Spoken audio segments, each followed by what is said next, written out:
Uh, uh, Hello. Hi there. It's me again. I just forgot there. Well, I'm always forgetting, but there's something I forgot to add to the last thing here. This me first, uh, which I think I owe to you probably to see, which is that list box, my famous list box that's supposed to look so nice and everything. And without though showing any of the code, this here, I'll just tell you what the problem was. You see this here? When I press run, you see how this is getting called? Well, there's a solution to that doesn't happen. That can't happen. See? Because I'll show you why it's theoretically impossible. What you just saw is impossible.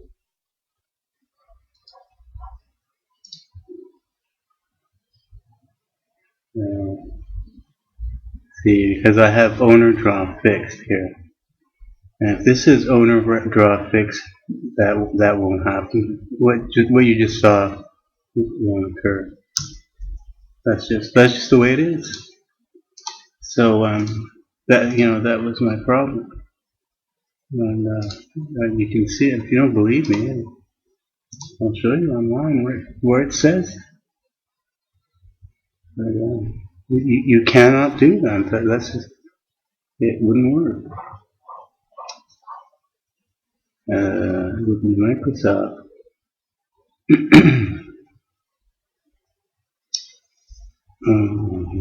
We're talking about MFC custom control, owner drawn controls, or an MFC anyway, using self-drawn. Self-drawn list boxes and comma. You must now you have to set the style to owner draw variable for list boxes or combo boxes. Because if you set it to the owner drawn fixed style, it won't work. Because that determination happens too early in the process of the program loading. There's no possible way to solve that problem, and so you've got to set it to variable. So that was my problem. The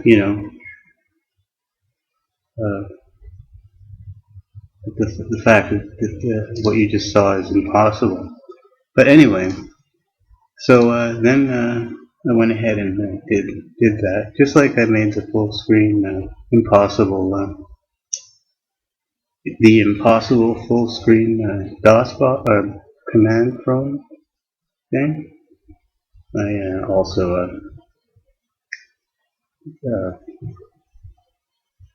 by accident, I guess.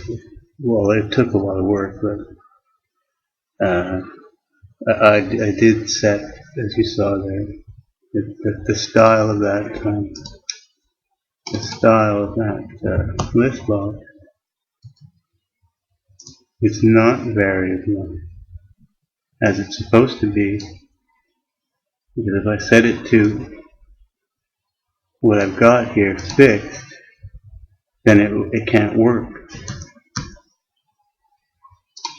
Anyway, so then I made it work, and the way that I made it work was a little bit impossible to explain, but I could still show you the result. And the reason for the slowness, I guess, is a few other things I wanted to fix. Like I just added, I'm starting to add these things, sorts of things into the classes, like, but you can't do it all at once. So for instance, this pen that I have, where is that? Where? Yeah. This here is not a handle, it's a structure. So I got that one done, and I have a select function for pens. Well, actually, I'll just turn that into a template, a selection for any kind of GDI object. But I didn't do brush yet, so therefore there has to be a way I can be in a half and half state. And I just finished doing that, so I can recompile this again. And the way I accomplished that is this thing can be cast to HDC, so I can use the base function for that. And for these sorts of things that I haven't put into this class yet, and I need access to those variables. And another case is in this class itself, for instance, with the pen. To select the pen into the device context, I can't just pass it a structure. I have to pass it an HPen. So so there are various casts and things that I had to invent for this latest round of what do you call it? Synthesis. Here I've got I don't know. I didn't even look at MFC for this, so it's probably not right. I decided to make this thing something you can copy. I don't know if that's a good idea, but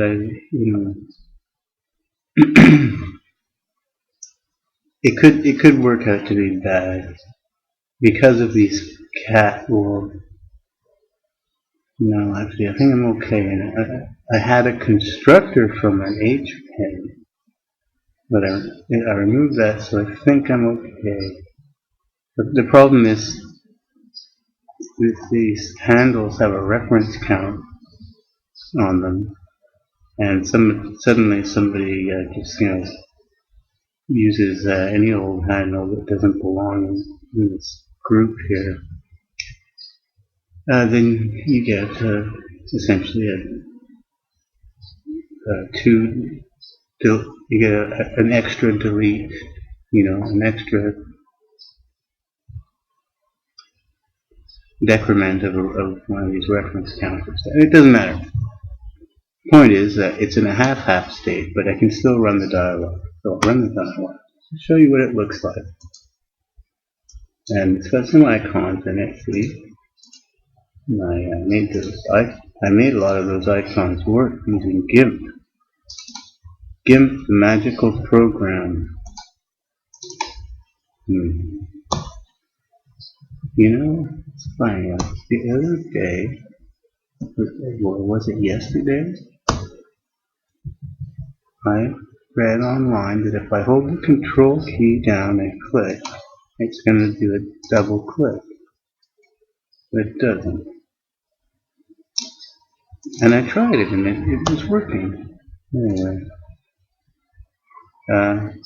Now I'm just doing these randomly. And in fact,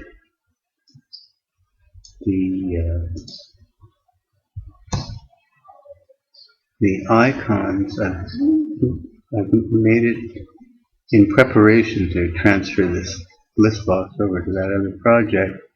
I've made it a map of string to icon.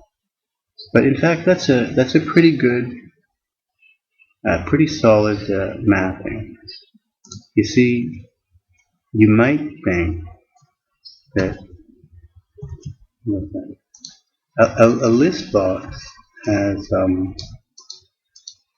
numbers, like there's a number associated with the nth element in the list, and you might think that that number would be a better thing to use, right?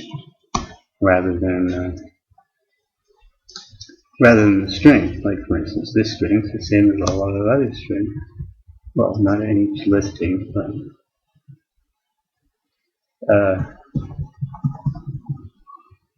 in a directory listing, everything's going to have a different name. So I think we're pretty safe about that.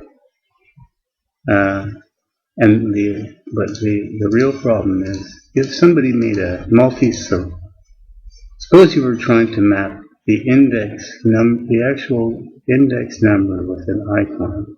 This is data duplication, right? This already is a type of duplication, which is bad. And if you try to duplicate the number of index associated with an icon by its position in the list, then that's not a very solid duplication of data. The duplication is never perfectly solid, but that would be a bad one. Because how do you know, for instance, that if somebody came in and overrode your great class, right, and made one where you can delete an item, right? They might not know that when they do that, they've got to go and change this mapping. All the numbers are going to change, right? And it's a complicated problem. Or you could have multi-select, and maybe two items disappear. And so those indices are not as solidly linked with something else. It might be in the same box. Notice the rounded corners here? Pretty nice, huh? But the text is,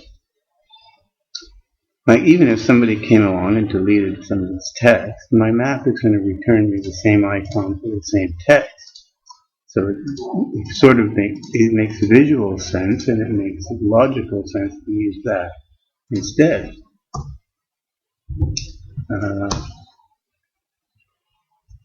Now, what I was thinking of doing was to make it perfectly solid, where there's no data duplication at all.